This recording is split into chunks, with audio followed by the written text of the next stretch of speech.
सीधे बोल में आप सभी का स्वागत है।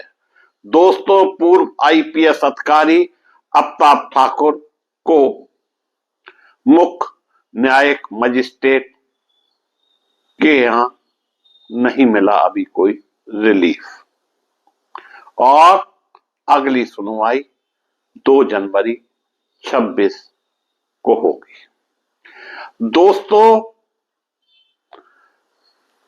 अदालत में अपने केस की पैरवी खुद पूर्व आईपीएस अधिकारी ठाकुर कर रहे थे, लेकिन कुछ महत्वपूर्ण प्रश्नों का वह संतोषजनक उत्तर नहीं दे पाए, इसलिए सुनवाई पूरी नहीं हो पाई और उन्हें 2026 की तारीख मिल गई।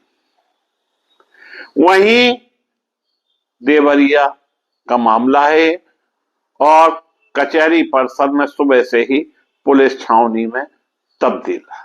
दोस्तों, वीडियो कॉन्फ्रेंसिंग के माध्यम से पूर्व आईपीएस अफ्ताब ठाकुर ने प्रभारी मुख्य न्यायिक मजिस्ट्रेट शैलजा मिश्रा से अनुरोध किया था कि वह अपनी जमानत प्रार्थना पत्र पर स्वयं बहस करना चाहते हैं। इस पर अदालत ने बुधवार को जिला कारागार से उन्हें न्यायालय में उपस्थित कराने का आदेश दिया था।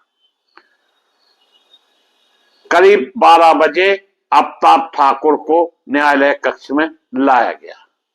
अदालत ने उन्होंने पूरक जमानत प्रार्थना पत्र प्रस्तुत करते हुए दलील दी थी कि एक ही अपराध में 2 प्राथमिकी दर्ज किया जाना पुलिस की मानसिकता को दर्शाता है, यानी एक ही मामले में 2 बार एफआईआर दर्ज हुई। इससे साफ पुलिस की मानसिकता उजागर हो गई। उन्होंने कहा कि वह स्वयं कथित धोखाधड़ी के लाभार्थी नहीं है, ना तो प्रशासन की ओर से कोई प्राथमिकी दर्ज कराई गई और ना ही जमीन खरीदने के मामले में कोई आपत्ति है। ऐसे में किसी तीसरे व्यक्ति की ओर से इस मामले में प्राथमिकी दर्ज कराना राजनीतिक प्रतिशोध का परिणाम प्रतीक होता है। इस पर न्यायालय ने पूर्व आईपीएस से प्रश्न किया कि जब उनकी जमानत प्रार्थना पत्र पहले से ही दाखिल है तो बिना न्यायालय की अनुमति की पूरक प्रार्थना पत्र कैसे प्रस्तुत कर दिया गया है। अदालत ने यह भी स्पष्ट किया कि ऐसी स्थिति में वह किस प्रार्थना पत्र पर सुनवाई करे। इस सवाल पर अफ्ताब ठाकुर कोई स्पष्ट जवाब नहीं दे सके। यही उनकी जमानत लटक गई। सुनवाई अधूरी रहने के कारण अदालत ने मामले की अगली सुनवाई के लिए 2 जनवरी 2026 की तिथि तय कर दी। उत्तर अदालत में बहस के दौरान वकील, बातकारी और पुलिस की भारी मौजूदगी में लोगों का ध्यान आकर्षित होता रहा।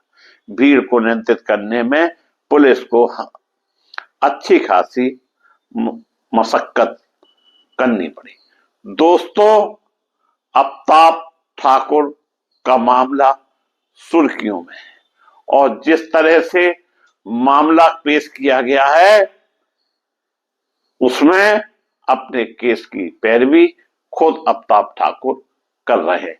देखना यह है कि जो अंधा कानून कहा जा रहा है, और आपने देखा होगा कोर्ट के कोने में एक मूर्ति रखी रहती है और उस मूर्ति की आंखों में काली पट्टी बंधी रहती है। एक तराजू रहता है।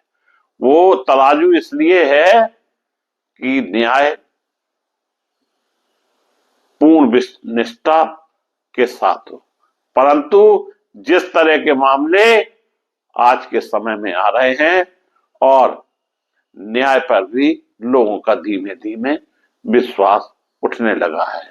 कहा नहीं जा सकता कि अफ्ताब ठाकुर की जो प्राथमिकी दर्ज हुई है उसमें सच्चाई क्या है। यह तो कोर्ट पर ही निर्भर करता है कि वो सत्य बोल रहे या असत्य, या उन्होंने देश की सेवा